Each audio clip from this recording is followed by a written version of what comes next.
नमस्कार दोस्तों, आज हम एक बेहद महत्वपूर्ण विषय पर बात करने वाले हैं जो हमारी राष्ट्रीय सुरक्षा से सीधा जुड़ा हुआ है। जम्मू कश्मीर के सीमावर्ती इलाकों में एक बार फिर से पाकिस्तानी ड्रोन की घुसपैठ की कोशिश देखी गई है।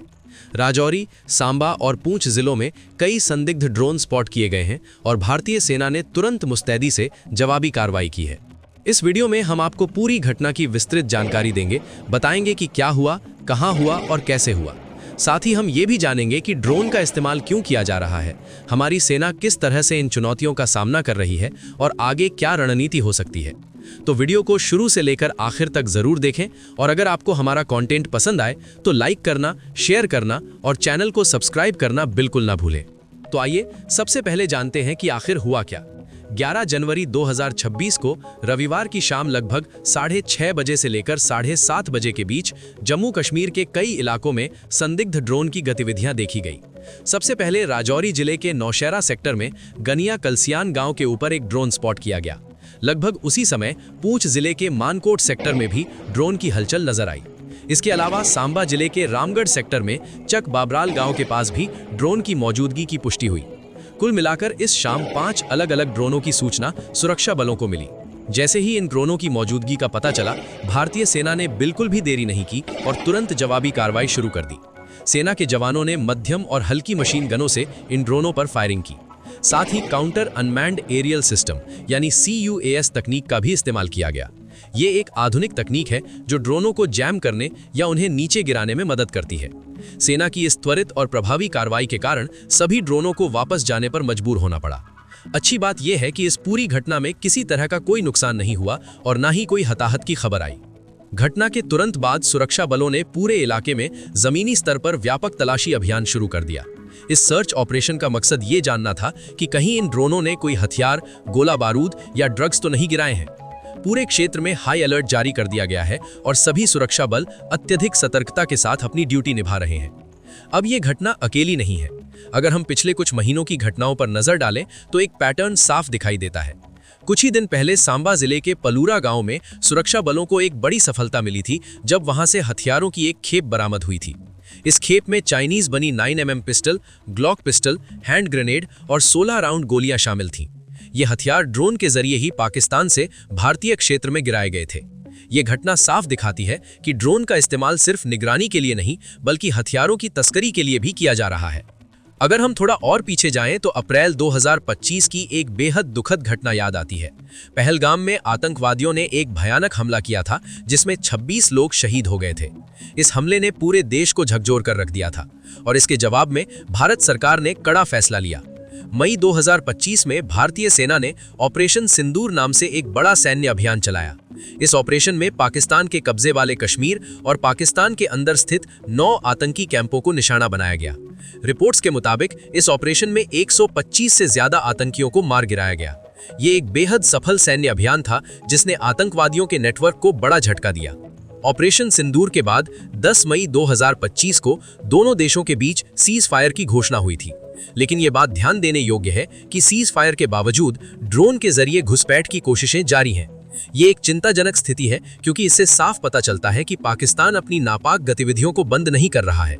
ड्रोन एक ऐसा माध्यम बन गया है जिसके जरिए सीमा पार से बिना किसी सैनिक को भेजे हुए आतंकी गतिविधियों को अंजाम दिया जा सकता है। यही कारण है कि भारतीय सुरक्षा बलों के लिए ये एक बड़ी चुनौती बन गई है। अब सवाल ये उठता है कि आखिर ड्रोन का इस्तेमाल क्यों बढ़ रहा है। इसके पीछे कई रणनीतिक कारण हैं जिन्हें समझना बेहद जरूरी है। सुरक्षा विशेषज्ञों का कहना है कि ड्रोन एक बहुत ही कम जोखिम वाला और प्रभावी माध्यम बन गया है। पहली बात तो ये कि ड्रोन का इस्तेमाल भारतीय क्षेत्र की निगरानी करने के लिए किया जाता है। ये ड्रोन सेना की तैनाती, गश्त के रूट और सुरक्षा व्यवस्था की जानकारी जुटाने का काम करते हैं। दूसरी बात ये कि इनके जरिए हथियार, गोला बारूद और ड्रग्स की तस्करी की जा रही है। छोटे छोटे पैकेट्स में ये सामान आसानी से ड्रोन के जरिए सीमा पार किए जा सकते हैं। तीसरा और सबसे महत्वपूर्ण कारण ये है कि ड्रोन के इस्तेमाल में जोखिम बहुत कम है। पहले जब घुसपैठ करने के लिए आतंकवादियों को खुद सीमा पार करनी पड़ती थी तो उन्हें पकड़े जाने या मारे जाने का खतरा रहता था। लेकिन ड्रोन के जरिए वे सीमा के उस पार बैठे बैठे ही अपना काम कर सकते हैं। ड्रोन को उड़ाना भी बेहद आसान है और इसे रिमोट से कंट्रोल किया जा सकता है। चौथा कारण ये है कि आधुनिक ड्रोन इतने छोटे और तेज होते हैं कि उन्हें पकड़ना या शूट करना बहुत मुश्किल है, खासकर रात के समय और खराब मौसम में। इन सभी कारणों से ड्रोन एक पसंदीदा हथियार बन गया है, लेकिन भारतीय सेना भी इस चुनौती से निपटने के लिए पूरी तरह से तैयार है। पिछले कुछ वर्षों में काउंटर ड्रोन टेक्नोलॉजी में भारी इन्वेस्टमेंट किया गया है। नई CUAS सिस्टम्स को सीमावर्ती इलाकों में तैनात किया जा रहा है। इसके अलावा सैनिकों को विशेष प्रशिक्षण दिया जा रहा है ताकि वे ड्रोन को तुरंत पहचान सकें और उस पर जवाबी कार्रवाई कर सकें। रडार सिस्टम को भी अपग्रेड किया जा रहा है जो छोटे से छोटे ड्रोन को भी डिटेक्ट कर सके। साथ ही जैनिंग तकनीक पर भी काम चल रहा है जो ड्रोन के सिग्नल को ब्लॉक कर सकती है। अब हम बात करते हैं भारतीय सेना के चीफ जनरल उपेंद्र द्विवेदी के एक महत्वपूर्ण बयान की। 13 जनवरी 2026 को उन्होंने मीडिया से बात करते हुए कुछ अहम जानकारियां साझा की। उन्होंने बताया कि ड्रोन की घटनाओं को लेकर पाकिस्तान के साथ DGMO यानी director general of military operations level पर बातचीत हुई है। इस बातचीत में भारत ने साफ शब्दों में ड्रोन गतिविधियों पर अपनी चिंता जताई है और पाकिस्तान से इसे रोकने की मांग की है। जनरल द्विवेदी ने यह भी स्पष्ट किया कि वेस्टर्न फ्रंट और जम्मू कश्मीर की समग्र स्थिति पूरी तरह से नियंत्रण में है और सेना हर तरह की चुनौती से निपटने के लिए तैयार है। उन्होंने कुछ बेहद उत्साहवर्धक आंकड़े भी साझा किए। उन्होंने बताया कि 2025 में कुल 31 आतंकियों को मार गिराया गया, जिनमें से 65% यानी लगभग 20 आतंकी पाकिस्तान से आए हुए थे। ये आंकड़ा ये दिखाता है कि क्रॉस बॉर्डर टेररिज्म अभी भी एक बड़ी समस्या है, लेकिन साथ ही एक बहुत ही सकारात्मक बात यह है कि स्थानीय आतंकवाद में भारी कमी आई है। स्थानीय आतंकियों की संख्या अब एकल अंक में आ गई है, यानी 10 से भी कम। ये इस बात का प्रमाण है कि जम्मू कश्मीर में स्थानीय युवा अब आतंकवाद की राह नहीं चुन रहे हैं और शांति और विकास की तरफ बढ़ रहे हैं। जनरल द्विवेदी ने कुछ बेहद उत्साहवर्धक बदलावों की भी बात की। उन्होंने बताया कि जम्मू कश्मीर में पर्यटन में जबरदस्त वृद्धि देखी जा रही है। लोग अब बिना किसी डर के कश्मीर घूमने आ रहे हैं। श्री अमरनाथ यात्रा 2025 में रिकॉर्ड तोड़ सफल रही और 4 लाख से ज्यादा तीर्थयात्रियों ने यात्रा पूरी की। ये इस बात का सबूत है कि कश्मीर में सुरक्षा स्थिति में सुधार हो रहा है और लोगों का भरोसा वापस लौट रहा है। इसके अलावा विकास के कई प्रोजेक्ट्स भी तेजी से चल रहे हैं। सड़कें बन रही हैं, स्कूल कॉलेज खुल रहे हैं और रोजगार के नए अवसर पैदा हो रहे हैं। ये सब इस बात का प्रमाण है कि सेना न केवल सुरक्षा बल्कि विकास में भी अहम भूमिका निभा रही है। अब हम बात करेंगे उन लोगों की जो रोज इन चुनौतियों का सामना करते हैं। सीमावर्ती इलाकों में रहने वाले हमारे भाई बहन। राजौरी के एक स्थानीय निवासी ने ANI से बात करते हुए अपना अनुभव शेयर किया। उन्होंने बताया कि शाम 7:28 पर अचानक सीमा पर ड्रोन की हलचल देखी गई। लोगों ने तुरंत सेना को सूचित किया और सेना ने बिना एक पल गवाए जवाबी कार्रवाई शुरू कर दी। जंगड़ और कलाल इलाकों में जोरदार फायरिंग हुई और ड्रोनों को वापस भगा दिया गया। उस व्यक्ति ने बेहद भावुक होकर कहा कि हमारी सेना की वजह से ही हम यहाँ सुरक्षित बैठे हैं। ये भावना सीमावर्ती इलाकों के हर व्यक्ति के दिल में है। सीमावर्ती गांवों में रहने वाले लोग लगातार तनाव में रहते हैं। हर छोटी बड़ी घटना उनके मन में डर और असुरक्षा को बढ़ाती है।